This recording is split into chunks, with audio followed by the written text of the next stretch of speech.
They say that a picture is worth 1,000 words, and sometimes that is true. While a photo may show people smiling and having a good time, sometimes the photo does not properly foreshadow a tragedy that is about to occur. Hello, I'm Andrew Boyd, and though every day I am bombarded with images of unspeakable death and destruction by the evil forces that have trapped me in this lifeless void, it has not made me immune to the cold shiver that runs up my spine when I look at the top 5 haunting last photos you should never Google. Of course, you may be wondering why you should not Google these photos, but if you show patience, I will tell you. Let us begin our journey. Number 5. The final photo of Nicholas Mevoli. Nicholas Lawrence Mevoli III was a man of many different talents. He worked as a prop technician on such well-known television series as Chappelle's Show and Gossip Girl. He was also a writer and actor for the Rising Sun Performance Company, and even managed to play the leading role in a 2004 independent film called Exist. In addition to his showbiz endeavors, Nicholas was also an accomplished freediver. He began diving competitively in 2012 and managed to win 3rd place in the Caribbean Cup and winning titles twice at the Deja Blue competition. While competing at the Caribbean Cup, he set a new American record by diving 100 meters in the constant weight category. He even was able to win 3rd place in the constant weight without fins category at the Freediving World Championship in Greece in 2012. Suffice to say, he was very good at what he did. 10 days after his 3rd place win, he attempted to get to the depth of 96 meters in the free immersion category, but suffered an upper respiratory squeeze due to the differences in pressure and had to turn back after 80 meters. Rather than taking it easy after that, 2 days later he tried to dive 72 meters on a single breath. Witnesses say that once he reached 68 meters, he began to turn back, but almost immediately changed his mind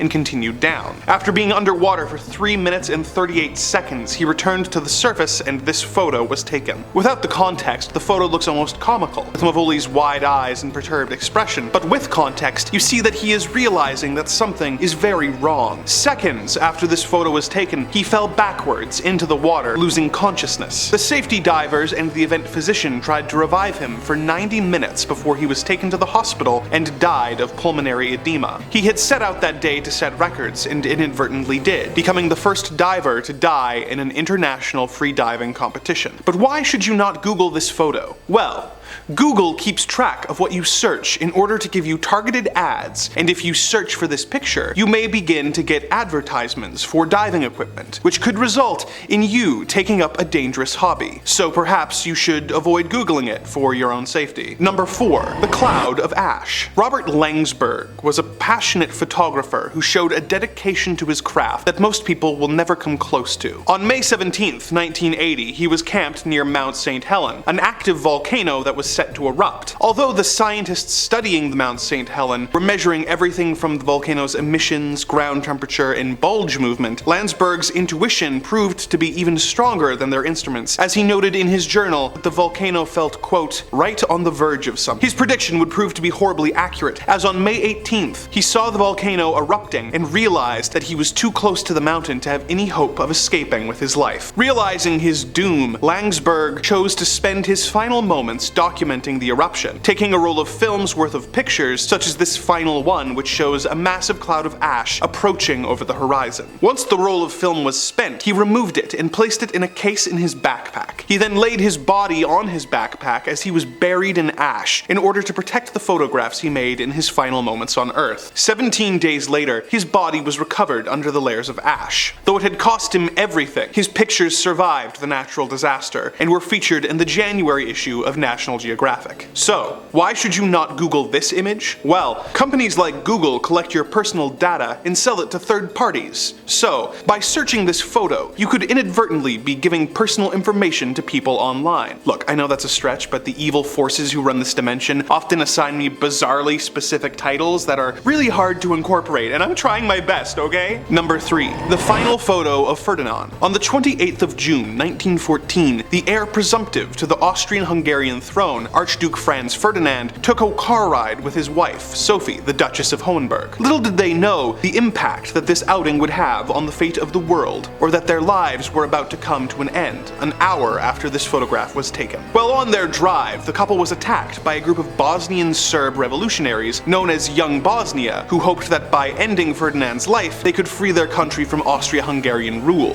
While the motorcade progressed, one of the revolutionaries threw an explosive at the car, but it bounced off the car's convertible cover and instead blew up the car behind Ferdinand. Ferdinand and his wife made it to the speech that was being given by the town's mayor, showing signs of stress but relief that he had escaped unscathed. On the return journey, the driver made a wrong turn, and when he tried to reverse the car, the engine stalled. This gave the revolutionaries another chance, and one of them simply walked up to the motorcade and shot Ferdinand and his wife at point-blank range. This makes the final photo disturbing, but the photo takes on a new meaning when you consider what happened next. The death of the Archduke led to a series of diplomatic incidents among the countries in Europe called the July Crisis, which led to Austria-Hungary declaring war on Serbia. Due to international treaties and alliances, this resulted in many of the world's countries going to war in what would later be known as World War I. Over the course of World War I, over 20 million people died, including both soldiers and civilians. The tensions brought on by the eventual armistice was a leading cause of Germany's descent into fascism in the 1930s, which of course led to World War II, where an estimated 70 to 85 million people were killed. As if that weren't enough, the development of nuclear weapons during the war led the world into the Cold War, where the only thing stopping open conflict was the threat of mutually assured destruction. The death of Franz Ferdinand changed the world and led to the deaths of over 100 million people over the course of the rest of the century, making the final photo of him all the more haunting, as it is not just the last photo of him and his wife, but the last photo taken before the world changed forever, entering an age of bloodshed and global conflict. But why should you not Google this photo? Well,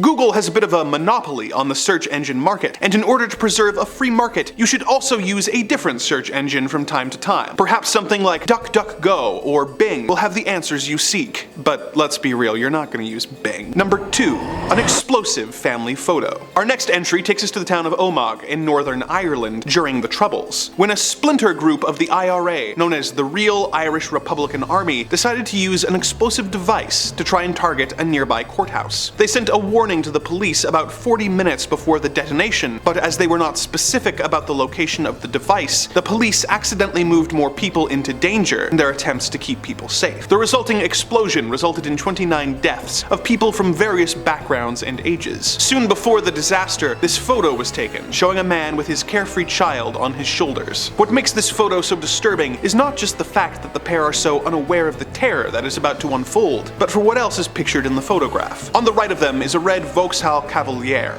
Not an uncommon sight, as this was a popular car at the time for people in the country, but little did they know, this was the car that was carrying the explosive that would soon detonate. It may, however, be a small comfort to know that though the photographer did not survive the incident, the man and child featured in it both lived. The Real IRA soon claimed that the attack was not meant to harm civilians and apologized for the incident and declared a ceasefire. That was of little comfort to the 29 people who died and the 220 that were injured. So, why shouldn't you Google this photo? Well, I've already shown it to you. You can pause this video to look at it and save yourself the time. Not exactly a dramatic reason, but you gotta admit, I have a point. Number 1.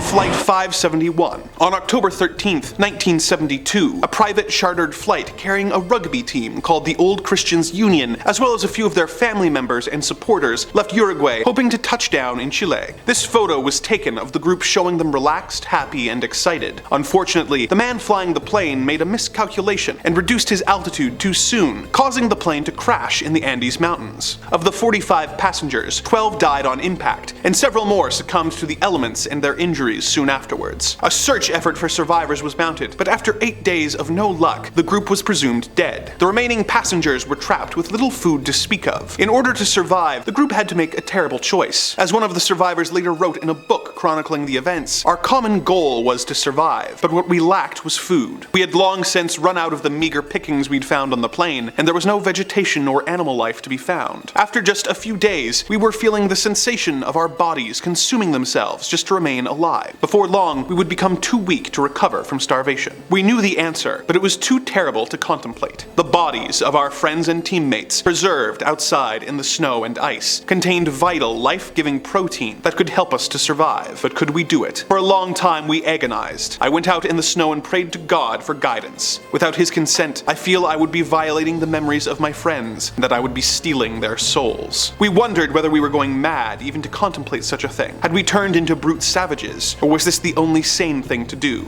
Truly, we were pushing the limits of our fear. The group was forced to survive on the bodies of their fellow passengers until 2 of the passengers were able to make the long hike into Chile and return with help. Looking at the photograph, it is hard to believe what horrors are awaiting the passengers of Flight 571 featured in the picture. Why shouldn't you Google this photo? Well, you've been inside a long time, and maybe you should spend some time outside. Go for a walk and perhaps see a friend, and ask them if they would be cool with you eating them in an extreme survival situation. Photographs can be deceiving. Though their subjects can appear joyful and full of life, there's no way to know what tragedies and horrors are about to befall them. The forces that run this dark dimension have asked me to remind you to like, comment, and subscribe. Otherwise, the last picture of you might be you getting sucked into this liminal void where you will be forced to listen to looped, generic, spooky music while you tell viewers tales of the macabre and the disturbing here on Top 5 Scary Videos.